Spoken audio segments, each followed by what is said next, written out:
este rumbo de la mañana y recibimos un amigo y hermano, un invitado muy especial, el defensor del pueblo, ustedes lo conocen, Pablo Ulloa, primera vez en el rumbo. No. ¿Cómo va a ser? Claro, usted había ido con nosotros a la vieja casa, por aquí usted. Claro, pero espérate, yo creo que la audiencia se merece la precisión de que yo mantengo mi hermandad con o sin cargo, gracias a Dios. Entonces yo había ido y volví ahora a su nueva casa. Exacto. ¿Será que ustedes me invitaron ahora? No, usted estaba difícil. Mucho tiempo gestionando. Tuve que asumir para poder ser invitado, señor Elías. Pablo, hable del triunfo del defensor Elías y la Defensoría Pública de Santo Domingo Este. Cierre de una cárcel. Mire, vamos a solicitud de este legislador. Para lo que dicen que los legisladores no trabajan. Ok, vamos a hablar de eso ahorita. Pablo. Perdón, si no le he dicho continuamente. Claro, pero entonces el defensor del pueblo rinde cuenta. Sí, rinde cuenta. Pablo, iniciemos esta conversación hablando. Yo quiero preguntarte dos cosas. Primero, cuando tú llegaste a la Defensoría del Pueblo, ¿qué existía como defensor del pueblo? O sea, en el imaginario colectivo, los ciudadanos entendían lo que era el defensor del pueblo y cómo eso ha evolucionado en estos años después que tú estás ahí.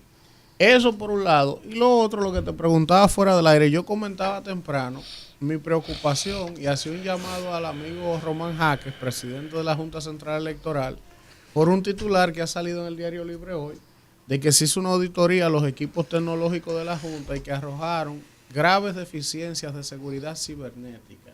Y yo decía, yo confío en la Junta, yo confío en Román, pero ellos tienen que buscar la manera de que eso se resuelve. Entonces me gustaría conocer tu opinión sobre esos dos temas.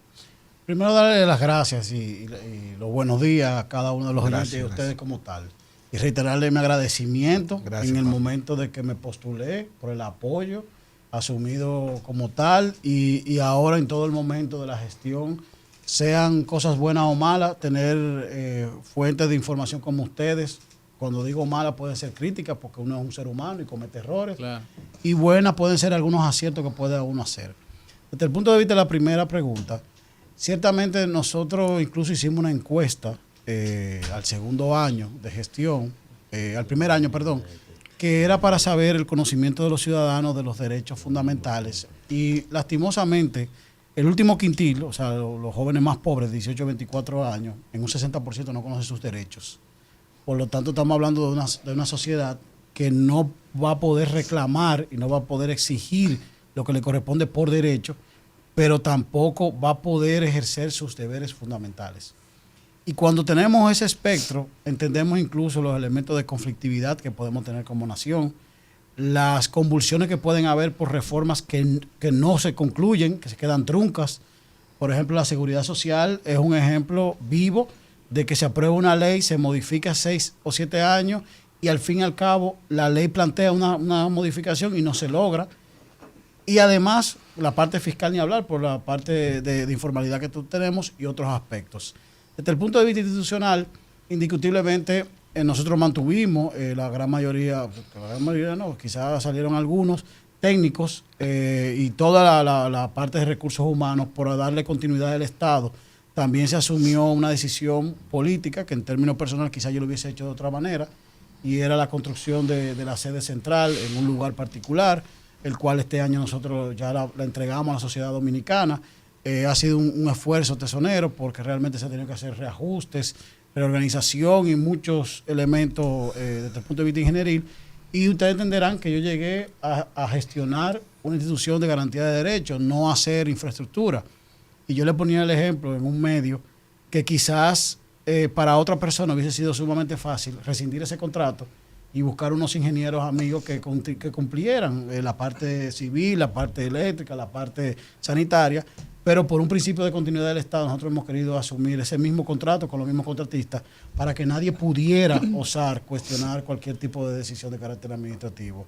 Desde el punto de vista de lo que planteas de la Junta Central Electoral, indiscutiblemente todos confiamos en la Junta, institucionalmente nos ha dado garantía y sus miembros, los 5 y sus suplentes, tienen, creo, el voto de toda la sociedad dominicana para hacer un buen proceso. Ahora bien, indiscutiblemente, y me pasó a mí también en la madrugada cuando revisaba, me sorprendió el titular, leí el cuerpo de la noticia y lo que lleva es un esfuerzo tesonero de por lo menos un mes, o lo que resta del proceso antes del 18 de febrero, de auditoría. Y ustedes tienen un experto en el tema y sabe que hay elementos que son corregibles, hay otros que van a implicar nuevos aparatos, hay otros que van a implicar necesariamente firewalls y otros elementos que se puede resolver, pero tiene que ponerse toda la atención a ese proceso. Indiscutiblemente las elecciones, y más con el mal sabor de las anteriores, tienen que ser para todos los ciudadanos y ciudadanas un punto de atención en todo este proceso. No solamente porque necesitamos como ciudadanos que los candidatos nos ofrezcan planes de gobierno, planes de gestión, propuestas, sino también para que el proceso sea diáfano y no generemos ningún tipo de conflictividad en República Dominicana. Yo hasta ahora le doy mi voto completo al proceso que se ha llevado a cabo. Indiscutiblemente hay cosas que podemos mejorar, hay cosas que son honestamente ajustables, y vamos a apostar a que esos errores que vimos hoy realmente se corrijan, y tú sabes más que yo de eso. Bueno. Desde que usted llegó al Defensor del Pueblo, esa gestión, se ha hecho mucho énfasis en la situación de los privados de libertad. De hecho, crearon como una mesa, un centro para conocer la realidad de todos esos privados de libertad. Y hablábamos en la pausa de la situación de los preventivos, que son cerca del 60% que están actualmente en las cárceles del país. ¿Qué se está haciendo desde la oficina del Defensor del Pueblo para gestionar, por ejemplo, hay de esos preventivos que ni siquiera han visto a un juez nunca, que no se le ha pasado causa? Entonces, ¿qué se está haciendo para esas personas, para garantizarles sus derechos, para que se les conozca causa? Porque uno a veces aquí habla en los medios de la realidad de los casos más sonantes, de los casos de los políticos y demás, pero uno quiere también que se le cumpla el debido proceso a esos miles que están ahí, que no se le conoce causa en muchos de los casos. Mira, gracias por la pregunta, y me permite incluso unirlo con el comentario del honorable diputado Elías.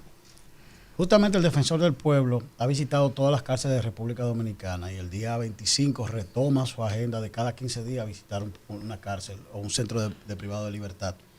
Incluso arrancaría con áreas nacionales que tienen unas características particulares. Ahora bien, entrando en lo que es la institución, nosotros hicimos un levantamiento de información cualitativa que a partir de este año vamos a empezar a generar unos boletines.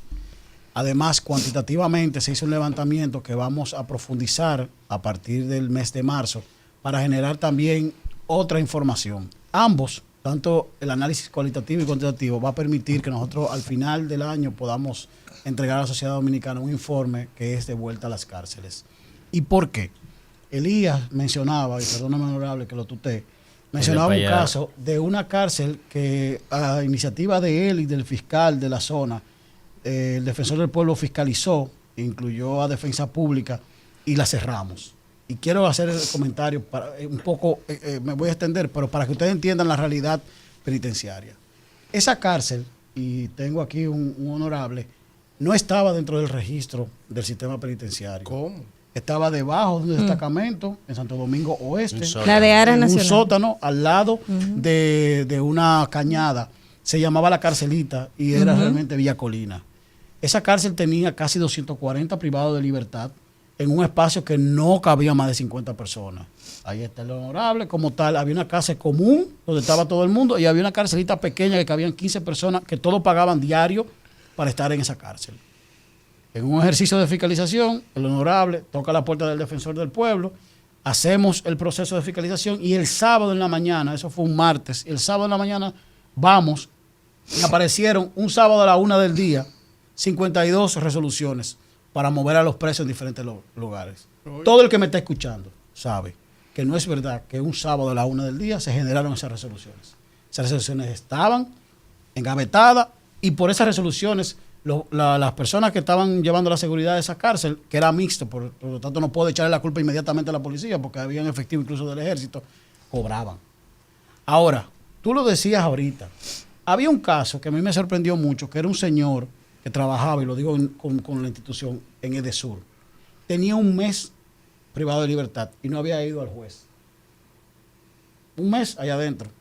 Pregúntame. Hace muchísimo. La esposa hizo un contubernio con uno de los policías, lo tenía ahí porque ella quería 500,000 pesos. Y yo le pregunté, ¿pero ustedes se divorciaron?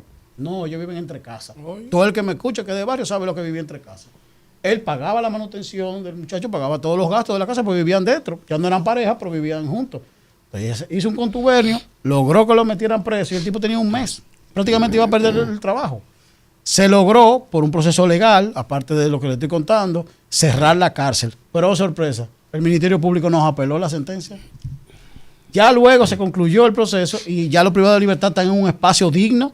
Incluso los envejecientes. Pero ¿cómo que el Ministerio Público? Pero vamos a ver. Pero espérese un momento. No el Ministerio Público apeló para que no la cerraran la cárcel. Ahí está, Elías, que no me deja mentir. Incluso te puedo mandar ¿Y cuándo fue eso? Eso fue el año pasado, yo creo que el último juicio. Qué barbaridad. Claro que los ministerios públicos, porque mira lo que pasa, el Ministerio Público es una estructura y Elías fue fiscal. O sea, yo gracias a Dios estoy hablando delante de una persona que pasó, que fue ministerial, fue fiscal. El Ministerio Público se activa desde la sede central, pero cada una de sus demarcaciones tienen unas características. A mí me consta que el fiscal de la zona es un tipo muy probo, muy proactivo. ¿Pero y qué alegaban ellos? Bueno, el hecho mismo de que los privados de libertad, donde lo iban a llevar, pero ya se resolvió. Porque Elías, fue en octubre pasado que nosotros fuimos a la inauguración. Sí. En octubre aproximadamente nos invitaron y fuimos a la inauguración. Y esos son de las acciones. ¿Desistieron de la apelación? Sí, no. En el tribunal yo creo que también los alegatos fueron los elementos probatorios. Los presupuestos fueron suficientes para demostrar que no había dignidad humana en las cárceles.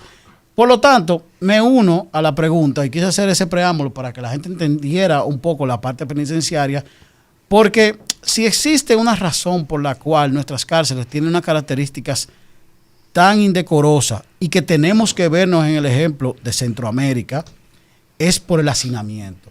Y ese hacinamiento llega por la cantidad de personas que están en espacios que están conformados para menos. Estamos hablando de una población penitenciaria casi de 26,000 personas, con 16,000 aproximadamente que son presos preventivos, donde tú dices, bueno, ese 60%, tú realmente le das una medida de coerción distinta a la privación de libertad, presentación periódica, el grillete, la parte de las garantías que pueda tener económica, y tú estás descongestionando. Y hago la salvedad con el tema centroamericano, porque nosotros nos estamos dando cuenta que nuestra política criminal está de espalda a las cárceles. En ningún país desarrollado se desarrolla una política criminal de seguridad y de convivencia sin tomar de cuenta las cárceles. La realidad del privado de libertad es una realidad social, económica y cultural y educativa que toda persona que tome políticas públicas en ese sentido tiene que analizar. Por eso el defensor está generando estos boletines que lo va a poner a presentar a la sociedad dominicana como una manera de poner un dedo en la llaga y que podamos reflexionar más profundamente. Ahí mismo, para no salirnos del tema de las cárceles, usted hablaba de la congestión de las cárceles y la cárcel de Las Parras, que se construyó precisamente para descongestionar las cárceles, La Victoria. Y esa cárcel está construida, yo creo que está dañada ya. O sea, lo que se invirtió ahí se perdió, porque está abandonada, no se le ha dado seguimiento. Entonces, ¿qué hacemos con eso si tenemos una congestión? Si he sido crítico del sistema penitenciario en algunos aspectos, uno es ese. Porque no solamente está concebida para una cantidad de privados de libertad que descongestionaría, sino que para un proceso penal como el que se lleva, hacer una auditoría forense implicaría hacer un levantamiento de lo que existió, utilizarla y sobre la base de eso poder presentarle al juez qué fue la inversión o no. Yo he sido un crítico de que no la utilicemos, pero he sido más crítico porque es dinero público que se está deteriorando y si tú pasas te darás cuenta la cantidad de chatarras que están en los parqueos y cómo el techo y las grietas están cayendo por el tema de filtración. ¿Cuál es el alegato del Ministerio Público? No, eso es el cuerpo del delito. ¿Qué parte del cuerpo del delito? Pero que al fin y al cabo... Pero esta gestión le entregó un dinero para terminarla. Desde el punto de vista legal, de poder lograr un levantamiento, una auditoría forense implica el levantamiento completo de la información, con fotos, con video, hacer el análisis en términos de plano, en lo que fue la ejecución de la obra y dejarlo aquí. Entonces, ahí ha habido negligencia de parte de la Procuraduría. Yo he criticado eso. Hay dinero del pueblo. Israel, es mi más sincera disculpe con la anuencia suya. Es que ahí mismo en la cárcel. ¿Usted va a preguntar algo de la cárcel? Está bien, pregunta. Este preso que mató a su concubina, a su novia, en una cárcel, en la cárcel de La Vega, anoche se dice que ha sido trasladado a otro recinto. ¿Qué opinión tiene usted sobre ese suceso? Yo tengo 48 años de edad y yo nunca había escuchado algo igual. que en una visita de una cárcel en una visita conyugal dominicana, yo no sé si era conyugal o no. Sí. Porque a veces la mujer le visita al hombre, no es conyugal. No, pero era conyugal. La familia de ella no sabía que ella tenía esa relación. ¿Qué fue lo que pasó ahí, Pablo, según su información? Mira, fue una visita conyugal. Eso quiero ponerlo claro. Por dos elementos, aparte de la información. El hecho mismo de que estuviesen aislados y que él tuviese en su poder el arma letal te lleva a reflexionar en el momento en sí. ¿Falló el protocolo de seguridad? Sí. Que en la cárcel tengan armas de ese tipo, indiscutiblemente es una arma de fabricación carcelaria. Por lo tanto, ahí tú tienes un primer elemento en términos del juicio, de la acción en sí. El movimiento a otra cárcel es oportuno por un tema de seguridad e integridad de la persona, independientemente sea un asesino, confeso, como lo plantea en el video. Pero había que preservarle la vida por un hecho mismo de que los privados de libertad lo iban a agredir sí o sí. Porque estamos hablando que él está alterando el status quo de la cárcel y las cárceles tienen un proceso de gobernabilidad a lo interno. Pueden perder el privilegio que tienen esos presos ahora. Si él tiene una arma, esa arma ahí la van compró. A requisar todo el mundo. Exacto, y van a sacar como pasó en Este hombre no ha buscado un lío en nosotros ahora. Exacto. Es decir, los otros presos no van a querer sonar. No, porque por eso te decía que existe un proceso de gobernabilidad dentro de las cárceles que se da justamente y este hombre ha venido a buscarle un problema a ellos. Y me pasó en Moca en un motín que sucedió un domingo y fui. Y en el proceso fue lo mismo, reiterar que el Estado tenía el control de las cárceles. Y ahí lo que sacaron fue, ya tú te imaginas, Israel, toda la cantidad de armas y demás. Israel tiene que preguntarte. Por favor, sí. Pero esto es fundamental. Cárcel. Aquí teníamos a Nelson Arroyo en estos días. ¿Por qué que no se puede bloquear la señal de la cárcel? Para que los presos no estén estafando y jodiendo. Yo quiero oír la de él. El Indotel no puede. Dio una excusa. Yo quiero oír la de él. Una excusa muy barata, por dio eso, él. Yo quiero debió oír dar esa excusa. Vamos a ver. Otros países no Entonces, seguimos en cárcel. El defensor incidió continuamente en la resolución que generó el Indotel para poder deshabilitar las señales dentro de las cárceles.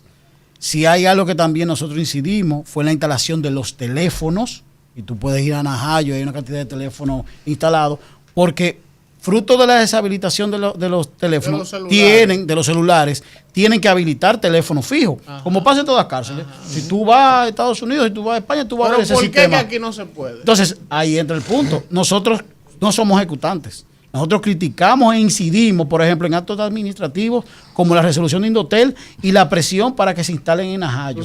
Pero termina siendo un negocio las cárceles en este país consecutivamente. ¿Tú sabes lo que nos dijo él ahí sentado hace cuántos días? 3 días. La semana pasada, hace una semana. Él nos dijo a nosotros que esa señal no se había podido bloquear porque el Indotel no tiene unos equipos para que específicamente solo en el recinto se le tumbe la señal a los celulares. Y que si ellos lo aplican como tienen la tecnología, entonces todo el entorno sufriría. Pero cuando usted pasa por el consulado se le cae la señal. Solo cuando pasa por el consulado. Una cosa es la antena repetidora. Una excusa muy barata, Dios. No, una cosa es la antena repetidora, que tú no la puedes afectar incluso por un tema del principio de libre tránsito. Incluso hay sentencia del Constitucional. La antena repetidora, incluso por el tema de la propiedad privada. Ahora, una cosa es la antena repetidora y otra cosa es el recinto carcelario. El recinto carcelario es un recinto del Estado Dominicano. Por lo tanto, todo lo que confiere el fuero de ese recinto le corresponde al Estado. Pablo, Nayib Bukele, cuando llegó, le dio un ultimátum a las empresas de comunicación en El Salvador, que es más atrasado que República Dominicana. Tienen tanto tiempo. Ahí hay intereses políticos. Para que me tuve esa señal. Aquí hay oficinas. Oye, intereses políticos y económicos.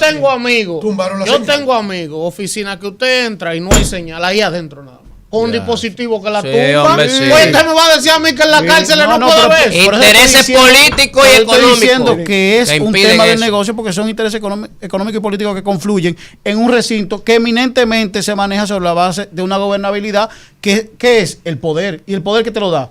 En el caso de las cárceles, fuerza o dinero. Y eso es aquí y en Pekín. Entonces, vamos Israel. Pablo acaba de dar una noticia, esperemos que la gente de RCC Media estén atentos, que es que las cárceles son un negocio en República Dominicana. No, por eso lo sabe. Eso lo sabe. Eso lo sabe mi hija de 7 meses. Pero lo dijo Pablo Ulloa. Bien. Mira. Ahora bien, mira, Pablo, dos cosas sumamente importantes. La primera, citaste el desconocimiento de la gente sobre sus derechos. Y segundo, que tu lucha es contra el poder, definitivamente, porque defiendes a los ciudadanos al respecto de los abusos que se cometen contra la ciudadanía. Y tu presupuesto para el año 2023, si mal no recuerdo, creo que fue de 267 millones de pesos. ¿Es suficiente esa cantidad de dinero para darle servicio a ciudadanos en 32 provincias y la cantidad de municipios que hay en República Dominicana frente a la cantidad de problemas que se dan y abusos en República Dominicana? No, y te explico.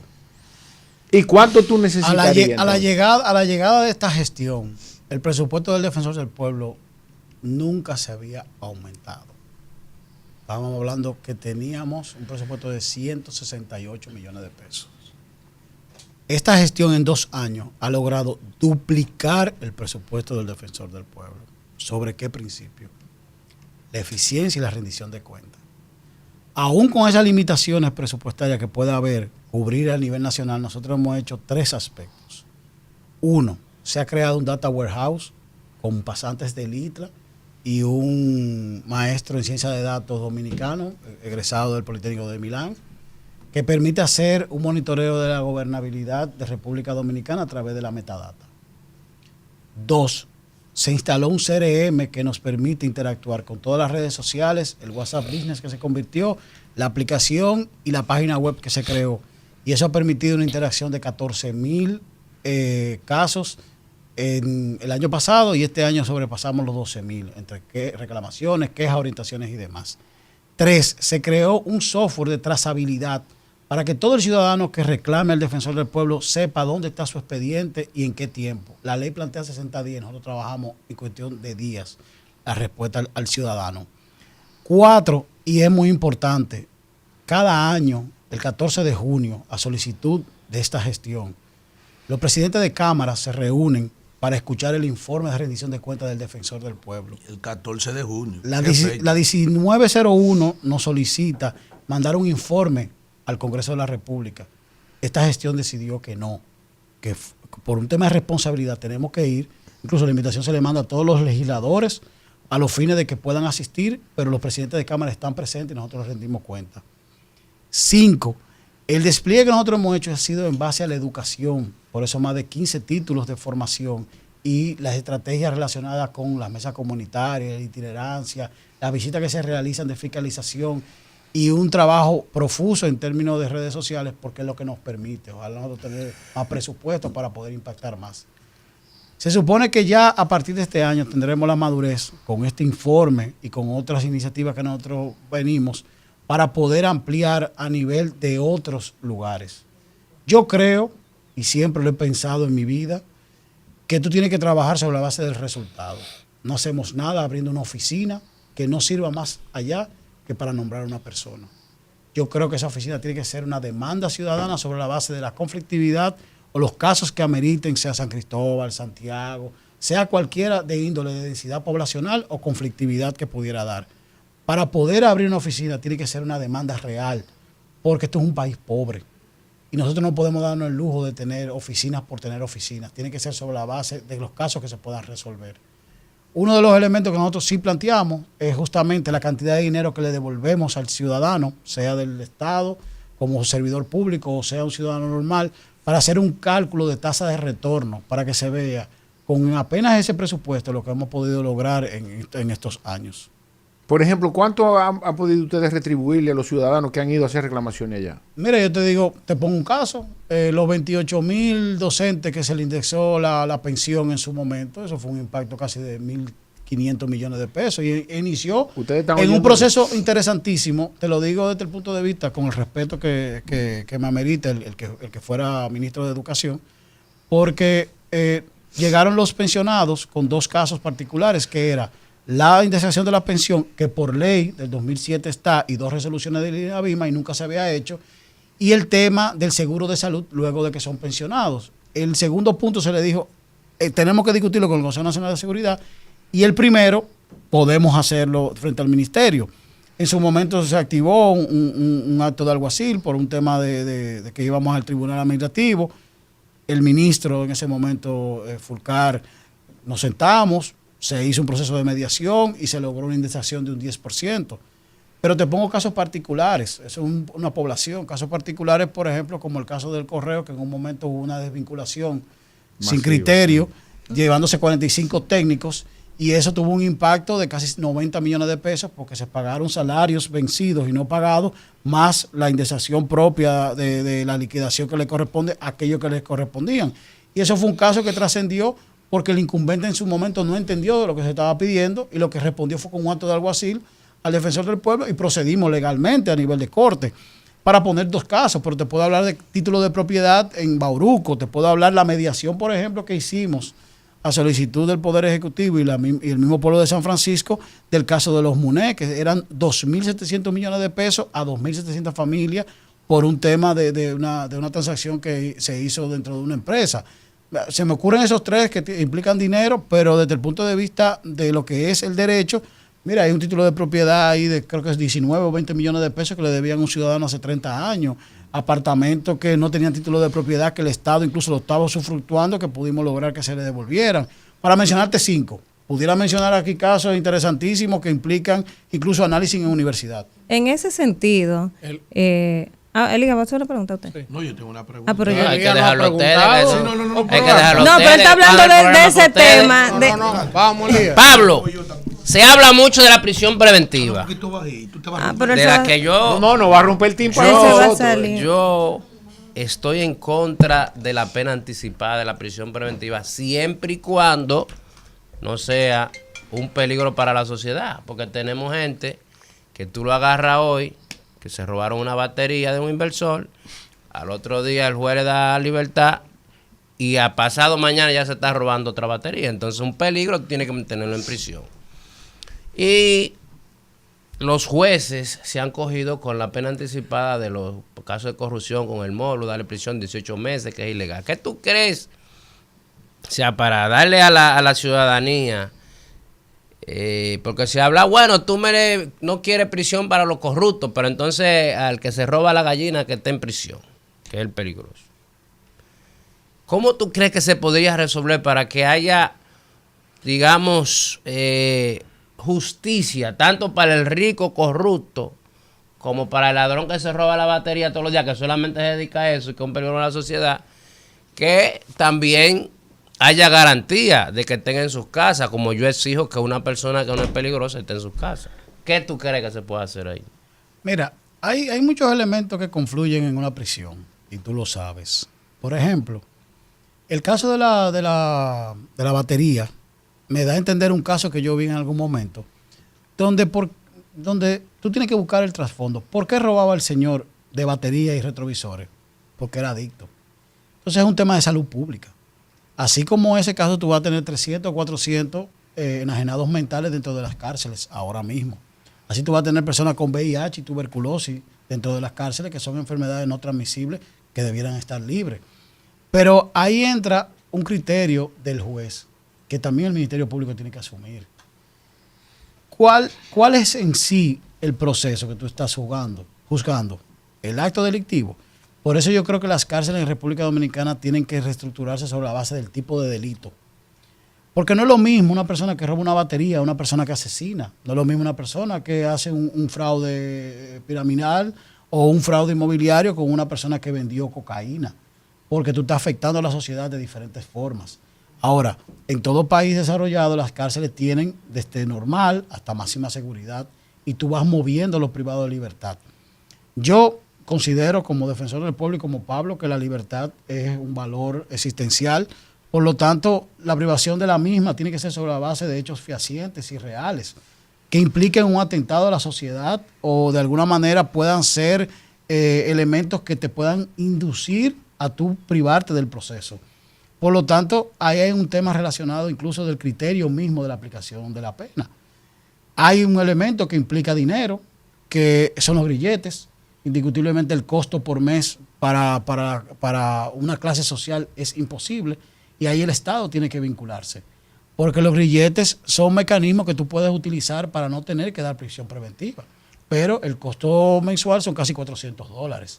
Hay personas que lo pueden pagar y personas que no.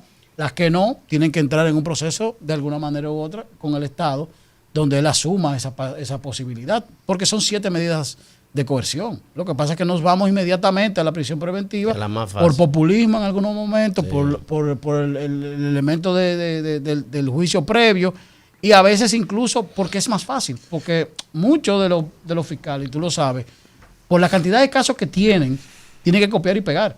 Sí. Entonces, en ese copy-paste, tú te vas con un elemento de lo mismo. Control B y control C. Sí, entonces... Y los jueces, para salir más fácil, dan lo que quiere la gente. Prisión, dale. Y le dan fiesta, y le dan pan y circo. Pan y circo. Cuando yo he dicho eso, el pan y circo, cuando apresan a esa gente. Pero mira que hay jueces distintos, porque el caso, por ejemplo, de Puerto Plata, cuando tú lees el dispositivo, te das cuenta que el juez está consciente del proceso que está juzgando y no es un copy-paste, sino que él asumió una reflexión desde el punto de vista jurídico de la doctrina y lo aplicó sobre la base de qué tú me estás trayendo. Sí, señor. Sí. Pablo, 2 preguntas. Primero, la opinión suya sobre este caso de una gran cantidad de empleados públicos que no tenían la culpa de durar más de 16 años en el Estado, 10, 5, 7, porque la dinámica democrática eleccionaria le impuso. Hay una gran cantidad de instituciones, hay hasta páginas, mire, hay una gente que dan pena ahí del CEA, los desvinculados del CEA. Esa era mi pregunta. Sí, que no le pagan la... Oye, de la casa escribió uno ayer, de muchísimas instituciones. Públicas, oye, lo han soltado en banda, eso es uno.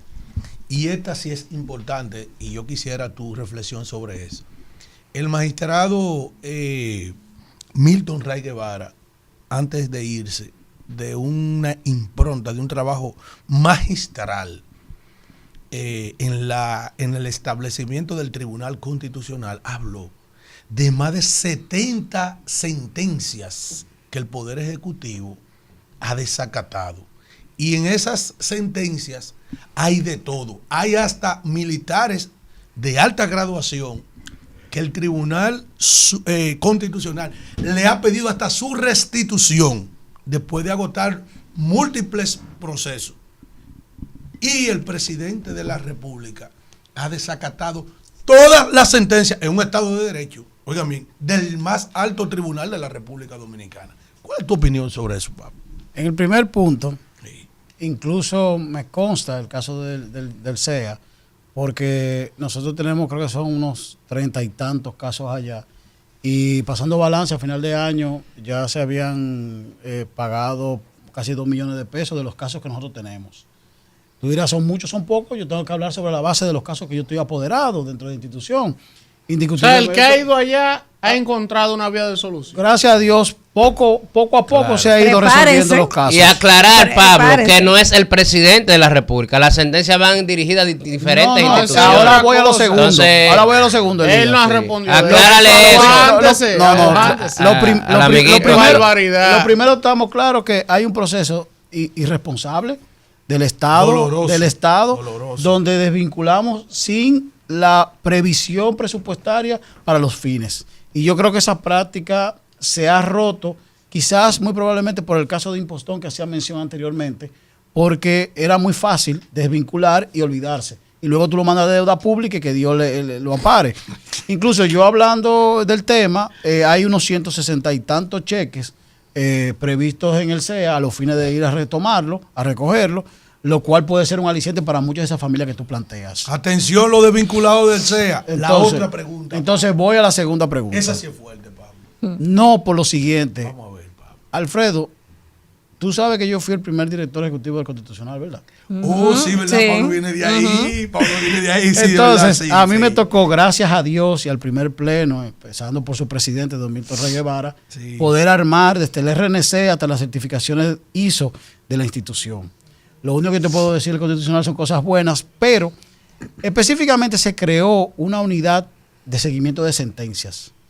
Y hay una resolución, la 02-2021, donde el Tribunal Constitucional le pasa la posibilidad al defensor del pueblo de lograr por mediación o por negociación o por ejecución esas sentencias. Es uno de los temas que queda pendiente en una reunión que tenemos prevista con el nuevo presidente, Napoleón Esteves, del Constitucional. Ahora bien, te puedo decir que de esas 92 en un principio, que luego pasaron a 70, sí, nosotros hemos tenido incidencia en unas 12 o 15 aproximadamente. Que se han ejecutado. Incluso los mismos abogados han ido donde nosotros. Yo me voy a obviar, pero por ejemplo hay una que era muy interesante, que era en Santo Domingo Oeste, una construcción. Había, tú sabes que por norma hay que dejar, tú fuiste regidor, Elías, ¿verdad? No. Hay que dejar un porcentaje de área verde para toda la comunidad. Así es. El contratista le estaba dando una parte a la comunidad que no era la que había puesto en plano. Entonces, esa sentencia, se hizo un proceso porque los abogados y el mismo titular de la propiedad llegaron de nosotros, se habló con el alcalde y se buscó la solución como tal. Esas son de las sentencias que yo me recuerdo que del Constitucional nosotros hemos ido incidiendo. Ahora, sí hay un tipo de sentencia que hay que ser muy cuidadosos. Esos generales, coroneles que han desvinculado. La parte militar y policial tiene sus características. Y eso es importante que lo veamos. Sí, también, sí. Porque, por ejemplo, hay un caso de un ex militar que vive en Estados Unidos que es vehemente en las redes sociales, sí, como tal. Muy enfático, sí. Y yo me pregunto, a veces, yo reflexiono porque en la madrugada yo me despierto a las 3:30, 4. Sí. Y digo, pero ven acá, ¿yo soy presidente del Tribunal Constitucional o yo soy defensor del pueblo? Porque el caso no se me ha apoderado. Entonces, ¿cómo yo puedo ir a una institución y exigir un caso particular de un ex militar que vive en Estados Unidos cuando la institución que me lo tiene que dar? Si me la pasasen, esa sentencia, yo puedo ejecutarla. Pero es más fácil cargarle al defensor del pueblo una sentencia que él no hizo. Entonces, hago ese caso porque hace como una semana yo mismo le respondí diciéndole lo que le estoy diciendo y es siendo honesto. Si el tribunal nos pasase todas tal cual, muy probablemente, no te voy a decir que el 100%, porque yo no soy Dios, ni soy ni presente, ni omnipotente, ni Dios mediante me superior, ni me siento, ni soy, pero dentro del marco de las posibilidades institucionales, lo que ha llegado, nosotros le hemos dado la cara. Pablo, vamos a ver. Este informe nacional de derechos humanos, en líneas generales, cosas importantes que tú encuentras ahí, eso por un lado. Lo otro, yo aquí he criticado fuertemente la decisión. Con el café. Traigan más café. Una jarra. Vamos, yo he cuestionado. Le tenemos la garganta encendida. seca. No, la mejor entrevista que le han hecho a mucho tiempo. No lo dice, pero tiene está que bien. venir más frecuente. Pablo, que el hijo mío cumpleaños. Pablo, dime una cosa. Muy buena. Muy buena. Gracias, de verdad. Yo he criticado fuertemente aquí la decisión del Tribunal Superior Electoral de conocer un asunto gremial que se dirimió en el Colegio de Abogados. Constitucionalmente, eso se establece claro. Un reglamento que se creó el año pasado no puede estar ni por encima de la ley ni por encima de la Constitución, pero sobre todo, Pablo, en víspera de un proceso electoral. O sea, ¿cómo tú metes el Tribunal Superior Electoral a conocer una vaina de un gremio para darle ganancia de causa a un partido cuando tú estás al borde de recibir cientos de impugnaciones, que tú debes mantenerte como un árbitro? Entonces yo quiero conocer tu opinión también sobre eso del TCE y aquí lo más importante que encontramos en eso. Mira, vamos con el informe para darle continuidad y estructura académica a tu pregunta. El informe tiene, dentro de toda la estructura metodológica que nosotros hicimos 5 pasos y quiero asegurarle el rigor. Una encuesta nacional con las mismas características en cuanto al error varial, a todos los elementos, 1.200 muestras y demás. Unos trabajos regionales, visitamos todas las regiones del país para poder captar de los ciudadanos la información. Hicimos un análisis de hemeroteca, o sea, de los medios de comunicación, de la parte de análisis de data, para poder hacer un índice de cuáles eran los 5 derechos fundamentales más violentados en República Dominicana, según el ciudadano. El derecho a la salud es el derecho más vulnerado en República Dominicana. La institución que más lacera o vulnera los derechos fundamentales es la Policía Nacional. Y el lugar donde más se vulneran los derechos en República Dominicana son los cuarteles. Ahora, ¿se quedó el defensor solamente en ese aspecto? No, nosotros lo vimos de manera prospectiva, analizando lo que es la política pública. Nosotros, en República Dominicana, luego de este proceso eleccionario, tenemos que hablar de dos temas. Son más, pero vamos a decir nodales. Sistema de seguridad social, en todo su aspecto, todo su espectro como tal, desde el plan básico de salud, que ahora por una decisión administrativa fue plan de servicio de salud, y otros elementos como la pensión, lo que tiene que ver con el seguro luego de que tú seas pensionado, lo que tiene que ver con el comité de honorarios, otros aspectos. Y la integridad, que es la parte que le corresponde a la Policía Nacional, no solamente implica la reforma desde el punto de vista el uso del manual de fuerza, la parte de tecnología, la parte de salario, todo eso. No. Por ejemplo, tecnología implica los body cam, aquellos, implican cámara en los vehículos para poder auditar desde el punto de vista interno por cualquier vulneración. Pero desde el punto de vista de la tecnología también está la interconexión entre el Poder Judicial, el Ministerio Público y la Policía Nacional con su sistema que es muy robusto. Cuando tú tengas esta interconectabilidad, tú tienes ya información real para que el ciudadano no tenga que ser vejado, porque en un momento dado yo te puedo preguntar qué usted hace por aquí. Yo vine donde mi mamá, présteme su identidad. Ya, se quedó hasta ahí. No, móntalo aquí para llevarlo a un destacamento y el destacamento al otro día el tipo sale porque entregaron 2,000 pesos. No. Entonces, eso desde el punto de vista del informe, para hacerlo preciso. Desde el punto de vista del TCE, si tú me planteas, primero, indiscutiblemente Ignacio Camacho es un gran profesor y le tengo mucho respeto y los miembros como tal y la institución creo que juega su rol. Ahora bien, a título personal, muy probablemente si a mí me hubiese tocado hacer la sentencia, yo hubiese mandado a hacer nuevas elecciones. ¿Y por qué? Y quiero razonar el voto, si me lo permite. Porque el Colegio Dominicano de Abogados ha quedado muy maltrecho a la sociedad dominicana. Independientemente del proceso de auditoría de los nuevos votos, sea que se hizo en un proceso a mitad de las elecciones, sea que se diera el día antes, sea que no, sea que se sumara, se restaran. Mira, ese proceso, lo más sano para todos los actores, los 25,000 abogados gremialistas y los que no lo son o no lo somos, implica un proceso de revisión y eso implica unas nuevas elecciones. Porque indiscutiblemente cada parte entiende que ganó. Y se diera una sentencia nueva relacionada a un cambio de lo que sería la elección en este caso, del profesor Trajano Potentini. Hay un grupo que se va a quedar resentido. Y desde el punto de vista de la cohesión social y de la gobernabilidad, nosotros no podemos seguir fragmentando las instituciones y fragmentando los grupos. Porque luego, para un proceso de negociación, de discusión, de análisis o de pactos, ¿cómo nos vamos a sentir? Pero entonces, Pablo, perfecto. Tú hubiese llamado a nueva elección. Ahora, la pregunta a mí es la siguiente. ¿El TCE tenía facultades para opinar de eso? Porque mi interpretación es que no.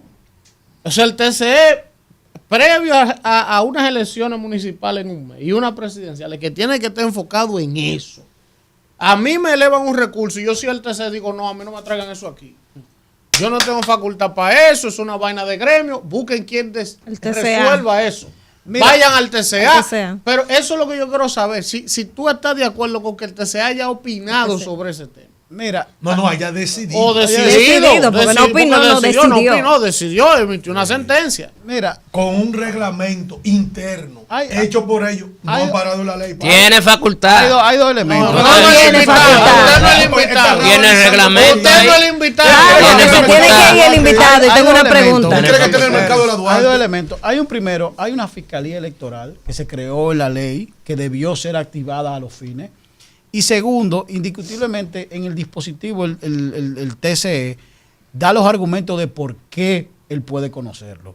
Creo que una parte gremial tiene que ir a un juzgado ordinario, que es lo que le correspondería. pero como tal, o de otra índole, porque es un tema incluso hasta civil, desde el punto de vista. Pero el administrativo sería el ideal. No tiene facultad. Ellos hicieron un amparo, constitucional del derecho a elegir y ser elegido. Que ahí es que por eso es que tiene facultad el tribunal. Jurídicamente, Si usted no saben de eso. el instrumento que ellos utilizaron fue de amparo a un derecho fundamental. E incluso ellos tienen ahora la posibilidad de irse al TC, que es la vía alterna que tienen dentro del punto de vista del debido proceso para poder apelar ese aspecto. Lo importante aquí es ver la estructura jurídica del instrumento que ellos utilizaron, y ahí ellos, creo que la vía que le va a quedar justamente al profesor Trajano Potentini es al TC. Que vaya al TC. Vámonos con la última. No, vámonos, que se tiene que ir a Bueno, gracias a Pablo Ulloa, defensor del pueblo, por esta interesante conversación. Y nada, hermano, estamos aquí a la orden. No, yo quiero agradecer. Que le mejoren el presupuesto para el 2025. El TC va a decir que está correcto. Tú sabes a lo que quiero aprovechar y darle las gracias. Con la mayor humildad. Yo creo que los servidores públicos tenemos que venir a los medios de comunicación para rendir cuentas y por un principio de la transparencia. Pero también el ser humano tiene que ser noble y agradecido. Y el hecho de que yo esté aquí con ustedes justamente es dar el agradecimiento y aprovechar sus medios para poder orientar y que la gente confíe en la institucionalidad democrática. El defensor del pueblo está hecho como un contrapeso del poder, un garante de la buena administración para con ello los derechos fundamentales. Y para eso los medios de comunicación son vitales. Gracias al equipo y gracias a cada uno de ustedes por permitirme venir, y que Dios les bendiga y bendiga a su familia. Amén. Amén.